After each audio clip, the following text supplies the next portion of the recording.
Tila paliit na napaliit nga mga idol ang mundo ni Atong Ang matapos ngang magsalita ni alias Tutoy laban sa kanya. Dahil ayon nga mga idol kay alias Tutoy, si Atong ang mastermind at siya ang may pakana ng lahat.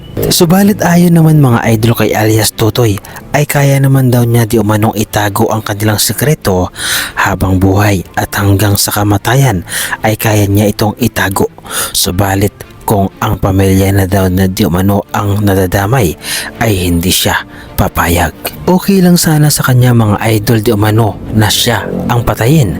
Subalit ang idamay ang kanyang pamilya, anak at asawa ay hindi ito papayag dahil lalaban siya hanggang kamatayan. Ito ang matapang na pahayag ni alias Tutoy laban kay Atong Ang na itinuturo niyang mastermind sa pagkawala at pagkamatay ng mga sabungero. Narito nga mga idol ang mga pahayag ni alias Tutoy laban kay Atong Ang. Totoo lang, kaya ko naman sana dalhin hanggang libingan ang sekreto namin dalawa.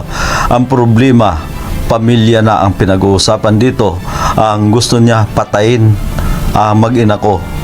Sinama niya pa ang mag-ina ko. Tanggap ko na sana kung ako lang ang patayin niya. Pero pamilya na ang pinag-usapan dito, hindi pwedeng hindi ako lalaban sa kanya. At dahil nga mga idol sa mga isiniwalat ni alias Tutoy laban kay Atong Ang, ay nanawagan siya sa lahat ng kanyang mga kasamahan noon at sa lahat ng mga naulila at ng mga biktima ng mga nawawalang sabungero na sana ay makapagtulungan di umano ito sa kanya at sana ay mabigyan ng hustisya ang lahat ng mga nangyari sa mga sabungero at tanging siya di umano nga mga idol ang susi sa lahat. Naman ng taong bayan, lahat ng mga kasama ko sa trabaho, alam nila lahat na siya ang mastermind sa lahat ng nawawalang sabungero. Dahil ako nga pinagkitiwalaan niya ng lahat sinasabi niya sa akin. Hindi lang 34 yan, mahigit 100 yan. Kaya ako nanawagan sa lahat ng pamilya ng namamatayan, simula sa waiting hanggang sa itong missing sabungero, lumantad na kayo at ako ang susi ng lahat. At dahil nga din daw nga mga idol sa pagsiwalat ni alias Tutoy sa lahat ng kanyang nalalaman, ay pinatungan ni Atong Ang kanyang ulo na nagkakahalaga ng 50 million pesos upang siya ay ipatumba at patayin. At dahil mga kapulisan din daw nga mga idol ang sangkot sa pangyayaring ito, ay nag-hire sila ng killer upang ipatumba si alias Tutoy kapalit ng malaking halaga. The record po, meron po bang kinalaman ng Philippine National Police dito po sa pagkawala ng mga sabungero? Yes, mayroon. Kaya sila ngayon, yung alias Tutoy, hinahunting nila at tumatawag sila sa ibang tao na makakilala nila na mga killer na sa ngayon pinatungan na ako ng 50 million para ako ay mapatay nila. Samantala nga mga idol ang itinuturong sangkot at sospek sa pagkawala at pagkamatay ng mga sabungero ay nagsalita na ang apat dito. Subalit tila natatakot nga mga idol ang apat na ito at tila bumabaliktad pa na kung saan nga mga idol ay itinuturo nila si alias Tutoy na mastermind. Subalit ang lahat ng ito nga mga idol ay tila kasinungalingan at tila nabayaran na ang apat na ito. Dahil imbis nga mga idol na makipagtulungan ito kay alias Tutoy ay tila isinisisi pa si alias Tutoy sa lahat ng mga nangyayari at ang tanging sinasabi nga nila nga mga idol ay huwag silang idamay at ang kanilang pamilya na kung saan nga mga idol ayon sa kanila ay sila ay pawang mga biktima rin. Kilala niyo naman ang personal si alias Tutoy? Opo, siya po yung head ng security namin po.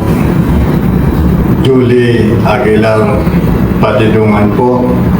Big time, mayor, may sariling bodyguard po, may bullet drop, at saka may 2 resort, maraming bahay, at saka apartment po. Sa Facebook Live ng isang Justin Cruz noong June 30, nanawagan ang apat kay alias Tutoy na huwag silang idamay at sabihin na ang katotohanan sa likod ng missing sabungeros. Boss, kung ano man yung mga sinabi mo, dapat yung totoo lang, boss. Dahil alam mo naman, na biktima din kami, kaya huwag mo na kami itamay. Boss, maawa po kayo sa amin, lalo na sa aming pamilya. At dahil nga mga idol sa paglutang ng apat na ito na kung sana nga mga idol ay makikipagtulungan kay alias Tutoy ay sana ay mapapadali o uusad ang kaso at mapapadali na mabigyan ng hustisya ang mga biktima. Subalit tila bakas nga mga idol ang takot at pangamba sa mukha ng apat na ito na parang mayroon silang kinakatakutan at mayroong nasa likod nito na kung saan nga mga idol ay marahil ay binabantaan sila at marahil nga mga idol ang kanilang mga pamilya ay dinadamay na rin kung kaya't ganito na lamang katakot ang kanilang ipinapakita. Sa buhay natin nga mga idol ay madali tayong matukso sa pera. Madali natin gawin ang isang bagay kahit na ito ay kasamaan, kapalit ng pera. Subalit palagi sana nating tatandaan nga mga idol na ang lahat ay mayroong hangganan at mayroong katapusan. Magkaroon man tayo nga mga idol ng malaking pera sa ngayon, subalit kung ang lahat ng ito ay galing sa kasamaan ay hindi matatahimik ang ating konsensya. At habang tayo nga mga idol ay nabubuhay sa kasinungalingan, sa kasamaan na dulot at kapalit ng pera, ay habang buhay din tayong matutulog na parang nababangungot. Kaya sana nga mga idol ay ugaliin nating lumaban ng patas, magtrabaho ng marangal upang sa ganun nga mga idol ay wala tayong kinakatakutan na mabuhay dito sa mundo, na kung saan nga mga idol ay wala dapat tayong inaapakan na mga tao at kapwa natin. Dahil ang paggawa nga mga idol ng kasamaan sa ating kapwa ay mayroon itong hangganan at ang katapusan nga mga idol ng ating mga kasinungalingan ay darating din sa tinakdang panahon at ang takdang panahon na ito nga mga idol ay ngayon na nangyayari sa kanila. Sana mga idol ay mayroon tayong natutunan sa video na ito at sana ugaliin nating lumaban ng patas, magtrabaho ng marangal at ugaliin nating gumawa ng kabutihan sa ating kapwa upang sa ganun nga mga idol ay hindi tayo matulad sa mga tao na ngayon nga mga idol ay nagtuturuan sa nangyari sa mga nawawalang sabongero. Sana ay mayroon tayong napulot na aral sa video na ito.